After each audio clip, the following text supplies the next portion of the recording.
Olá, voltamos com o programa Notícia de Frente, são 7 horas e 13 minutos e vou chamar novamente aqui a participação do repórter José Porto.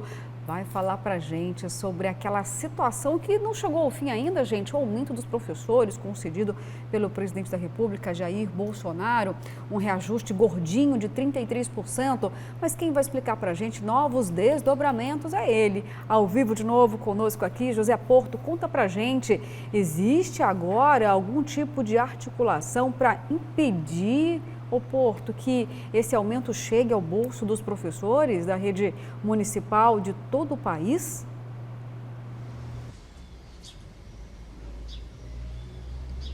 Pois é, Luciana, a preocupação é com a conta, né, por essa medida adotada pelo presidente Jair Bolsonaro. Ele baixou uma portaria concedendo esse reajuste, o que eleva, né, o piso da educação, inclusive da educação básica, né, de R$ 2.886 para R$ 3.845. Esse aumento é de 33%. O presidente da Associação Mato Grossense dos Municípios, Neurilan Fraga, colocou que já existe uma articulação e uma análise por parte da Confederação Nacional dos Municípios de que a medida ela veio do governo federal e ela repercute na base, ou seja, lá na educação básica, professor do ensino básico, do ensino fundamental, e quem paga essa conta são os municípios, são estados, e que o governo federal não pensou nessa situação de recursos, né? Porque a medida foi baixada pelo presidente, mas não há uma fonte aí para aumentar recursos aos municípios para cumprir com esse reajuste. O que o presidente da AMM coloca e diz que está orientando as 141 prefeituras de Mato Grosso é de que seja pago apenas a inflação, ou seja, a correção pela inflação, medida pelo IPCA, que ficou aí em 10,06%, né, e não seriam os 33%. Neurilan ressaltou ainda que algumas prefeituras conseguirão pagar esse reajuste de 33%, mas a grande maioria não pagará. E que o presidente Bolsonaro adotou essa medida pensando só na questão eleitoral, com fins eleitoreiros, mas sem se preocupar com a conta, e que o governo federal também poderia ajudar, então, municípios e estados a pagar esse reajuste. Há uma preocupação muito grande, muitas prefeituras estão quebradas, né, ou sempre viveram com os pires na mão, pedindo dinheiro para o estado e também para o governo federal, e essa é a preocupação da AMM, né? Ele reconhece que os professores, mais do que têm aí esse merecimento para receber o reajuste, mas que as prefeituras, a grande maioria, não têm condições de pagar esse reajuste. Por outro lado, há uma preocupação também da própria AMM, é um projeto aqui em Mato Grosso em discussão na Assembleia, sobre a questão lá da redistribuição, né, um novo formato de redistribuição do ICMS, que é o principal imposto do Estado, né, o Imposto sobre Circulação de Mercadorias e Serviços, e que mais de 100 prefeituras vão perder recursos nessa nova divisão do bolo do ICMS. Agora, por outro lado, além dessa orientação para as prefeituras, Luciana, o presidente da AMM disse que a Confederação Nacional dos Municípios, né, já acionou a sua consultoria jurídica para verificar o que pode ser feito no Poder Judiciário para que essa portaria do presidente Bolsonaro lá na ponta não obrigue municípios a assumir uma dívida ou um compromisso financeiro do qual não tem condições de arcar. Voltamos com o estúdio, é com você, uma excelente quinta-feira. Opa, que assim seja, para você também, viu, querido? Olha só, gente, vamos tentar entender aqui, né, esse reajuste surpresa, foi surpresa de fato. A própria equipe econômica do governo tinha pontuado que seria no máximo 7,5%, aí o presidente acabou surpreendendo e concedeu aí 33%. Bom, agora das questões práticas, existe um fato de que o próprio ministro da Educação disse o seguinte: os municípios que tiverem dificuldade, o governo vai socorrer, vai cobrir essa conta, segundo o ministro Milton Ribeiro. E a orientação da AMM é para que se repasse apenas a inflação. E aí, Daniel, se o próprio governo está dizendo o seguinte, olha, tá, entendemos então o efeito surpresa para os cofres de alguns municípios, tá? E aí o governo vai socorrer, vamos cobrir. Por que essa orientação, então, da AMM? Aí não passa a ser uma responsabilidade do governo federal? Sim, é uma situação delicada sob vários aspectos, não só a Confederação Nacional dos Municípios, mas também a Frente Nacional dos Prefeitos, uma notícia agora de manhã também, eles estão externando uma preocupação muito grande em relação a isso e também não descartam medidas judiciais, né, contra esse aumento, que logicamente justo, né? Os professores precisam receber um salário compatível com o que eles desempenham, mas da maneira como está sendo feita, está sendo questionada pelos prefeitos. Se o ministro disse que pode haver esse socorro financeiro aos municípios, então o governo federal vai ter que separar um caixa muito forte, expressivo, para isso, porque vão ser milhares de municípios com problemas, não vão ser poucos não vai ser meia dúzia, né? Pelo que estão dizendo aí, porque grande parte são mais de 5.500 municípios no país, né? E boa parte deles tem um porte pequeno ou médio, e aí vão sentir bastante esse impacto aí no aumento que é atrelado lá à questão do Fundeb, né? Da lei do magistério. De repente, uma composição de outros ministérios ou até uma PEC, né? Para você socorrer esses municípios, porque realmente vai ter um impacto grande.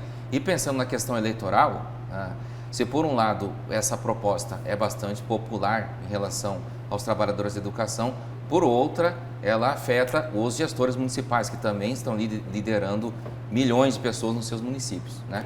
Então, pode ter ganhos e perdas aí eleitorais em relação a esse reajuste que está bastante polêmico. Kleber Lima, penso eu que nesse momento 1.700.000 professores, né, beneficiados com o reajuste, eles podem estar chorando com um olho e rindo com o outro, porque agora eles estão assim, naquele efeito surpresa. E aí, será que a gente vai ter esse implemento? Será que vai acontecer uma judicialização? Porque é claro que essa categoria estará ávida por esse aumento, por esse reajuste, Kleber Lima. O governo agiu com inteligência nisso, né? Uma inteligência meio moleca, meio irresponsável, mas colocou o bode na sala dos prefeitos e daqueles que se recusarem a pagar, porque a medida é popular, né? Claro. Todo mundo fala que educação é importante, que professor é importante, é a mais nobre das profissões e tal, e aí chega o presidente e fala, então, pai, eu vou dar um aumento. Ainda que ilegal ou ainda que não sustentável, porque o que os prefeitos alegam, como a gente tem esse imbróglio aqui em Várzea Grande. Nós demos uma notícia aqui que Rondonópolis, por exemplo, pegou o que sobrou do Fundeb, fez um rateio e deu como abono para os professores, para os profissionais de educação, né? Professor, só para professor, lá em Rondonópolis. Várzea Grande queria o mesmo, aí eles falaram aqueles números que a gente discutiu aqui com o presidente do sindicato, mas eu recebi de informação de fontes lá de Várzea Grande que eu queria entender por que a prefeitura não falou para nós. Você lembra que a gente cobrou isso aqui do secretário muitas vezes de Educação? Nem o valor. Qual que é o valor, professor Silvio Fidelis, né? Qual que é o valor que existe hoje para ser rateado? Nem isso ele não falou, ele se limitou a dizer o seguinte: estava fazendo consultas aos tribunais de contas do Estado e da União para saber da legalidade de pagar. Mas no fundo, sabe qual é o temor? É de você dar o abono e ele ser depois incorporado ao salário. E aí você tem que pagar o resto do ano. Isso geraria um impacto muito forte, né? Sim. Então esse é o temor deles. A gente espera que, eu particularmente defendo que tudo aquilo que pode ser dado com responsabilidade tem que ser dado. Mas você também não pode ser irresponsável e fazer como fizeram aqui na época do Silval Barbosa, e que levou 10 anos para superar isso. Só agora, no governo do Mauro Mendes, é que o Estado voltou a conseguir equilibrar essa conta da irresponsabilidade dos aumentos concedidos à época pelo então governador Silval Barbosa. Algumas categorias quase que triplicou o valor do subsídio. É verdade. Num ano eleitoreiro. Então, abre o olho com medidas também de cunho meramente eleitoreiro. Lembrei aqui do gasolina, para completar a informação que eu tinha dado, 100% de asfalto lá no Osmar Cabral, com recursos do deputado Botelho, que foi um convênio que, na verdade, o Estopa fez, transferindo o convênio do município de Cuiabá para o governo do Estado. Com isso, o secretário Marcelo Padeiro, que é o tratorão do Mauro Mendes, está já iniciando os estudos lá para asfaltar 100% do Osmar Cabral. É nóis, gasolina. É isso aí, parabéns à comunidade que tanto lutou, viu, gente? E já tem mensagens aqui sobre a educação. Vamos lá. Bom dia. Por que a Associação dos Municípios não se manifestaram quando os vereadores e prefeitos reajustam seus próprios salários? Aí, também legítimo, a gente entende aqui, né? Para o bolso dos parlamentares, A Associação dos Municípios, não é dos munícipes. Pois é. Não, né? É básico, né? As prefeituras irão recorrer ao judiciário e será julgado pelos juízes que ganham 35 mil e solicitaram ao STF autorização para receberem 54 mil reais. Essa portaria do governo federal é irresponsável e demagógica. Tem prefeituras que vivem só do FPM. Esse reajuste salarial para os professores é válido, mas é eleitoreira. Olha, gente, o tempo está correndo aqui, eu tenho mais matéria para trazer, um assunto bastante polêmico, falamos muito sobre esse tema aqui, e o passaporte da vacina, e aí teve um ponto final, então, lá na segunda votação da Assembleia Legislativa. Vamos ver, então, o desfecho dessa história? A pressão popular estava presente na galeria da Assembleia. Faixas e cartazes pregando a liberdade e não a ditadura. Para a Assembleia hoje, para mim, votar contra o passaporte sanitário, que eu acho isso um absurdo. Isso é ditadura, nós não vivemos a ditadura e não vamos viver uma ditadura nesse país, né? E é por isso que eu estou aqui, na minha contribuição contra o passaporte. Porque esse projeto ele vai contra a Constituição, né, o nosso direito de ir e vir, né, e ele fere todos os direitos, né, e principalmente a igreja. Nós, representando como bispo da Igreja Batista, nós não podemos admitir que isso seja colocado, né, goela abaixo, toque de caixa, né, essa exigência também nos templos religiosos. Essa situação da vacina, ou do comprovante, ou do passaporte da vacina, é um desrespeito à Constituição da República. E como eu sou advogado e professor universitário, eu não podia me furtar a este apoio ao projeto. Mesmo porque, cientificamente falando, de acordo com os cientistas mais variados do Brasil inteiro e do país afora, esse passaporte, ele não serve nada para coisa nenhuma. Deputados contrários ao projeto do deputado Catani, que estabelece proibir o passaporte da vacina, eram vaiados quando se manifestavam.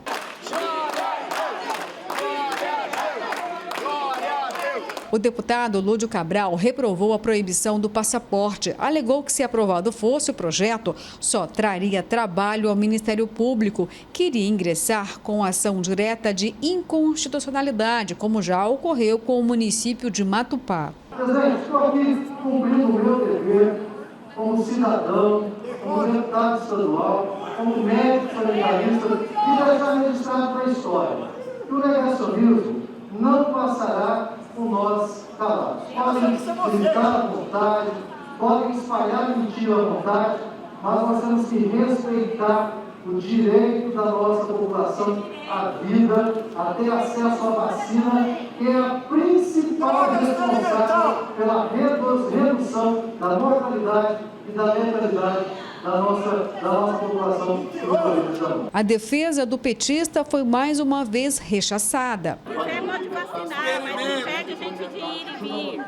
O deputado Faisal Calil disse que o passaporte é falsa sensação de segurança. Eliseu Nascimento disse que é ditadura e plataforma politiqueira.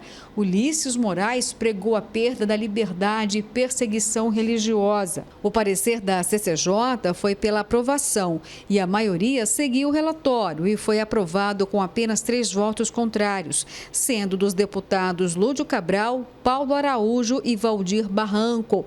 Sendo assim, prefeituras e o governo do estado não poderão exigir o comprovante de vacinação para entrada em estabelecimentos públicos ou privados, o que inclui grandes eventos e shows.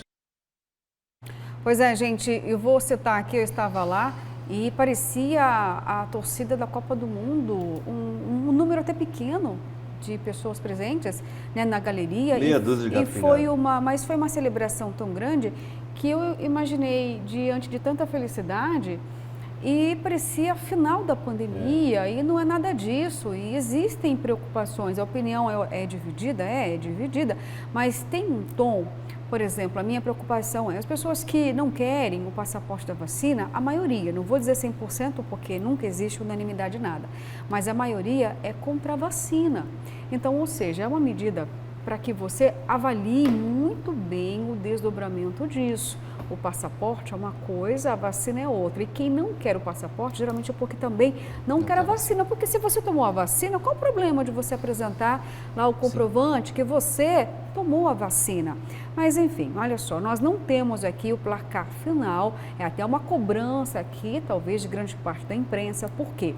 E em dado momento, houve tantas divergências e um clamor tão forte da galeria que quem estava presidindo a sessão, o deputado Dal Bosco, chegou até a cogitar que iria encerrar, se não houvesse um silêncio, e aí acabou afetando até o placar final. Sabemos apenas, tá? Toda a imprensa sabe nesse momento, e nem o próprio site da Assembleia e o portal trouxe o placar total. 3 deputados votaram contra. Nós não sabemos os deputados que se abstiveram da votação. Vamos falar que os que votaram contra, ou que não estavam presentes, Paulo Araújo, o Lúdio e o Valdir Barranco. O Valdir Barranco, que ficou na UTI, quase partiu por conta da pandemia. Paulo Araújo também passou maus bocados.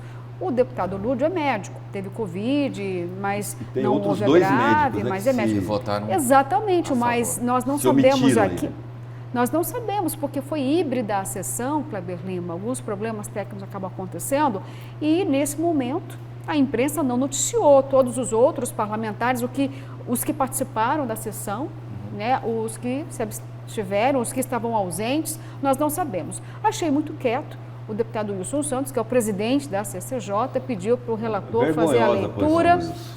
E aí tem sinalização de que o governador pode vetar, mas se ele vetar, pelo que a gente está vendo, não vai resolver nada, né? Assim, eu vou de novo usar uma frase aqui, o que me preocupa não é o grito dos maus, e tão poucos, porque tem ali uma figura que apareceu ali, que eu não vou citar nome porque eu não lembro, está até gordo, eu conheço a vida inteira como presidente de bairro, nunca fez outra coisa na vida, engordou sendo isso, com bandeirinha do Brasil, fazendo esse festival horroroso aí de estupidez. O que me preocupa é o silêncio dos bons.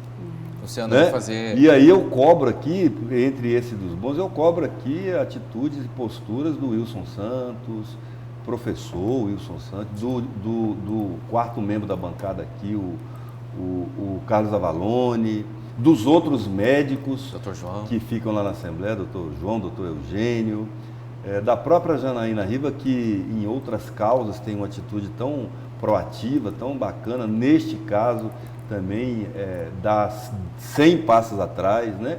Eu queria saber qual é o medo de vocês. Essa desculpa de liberdade é esfarrapada, é muito...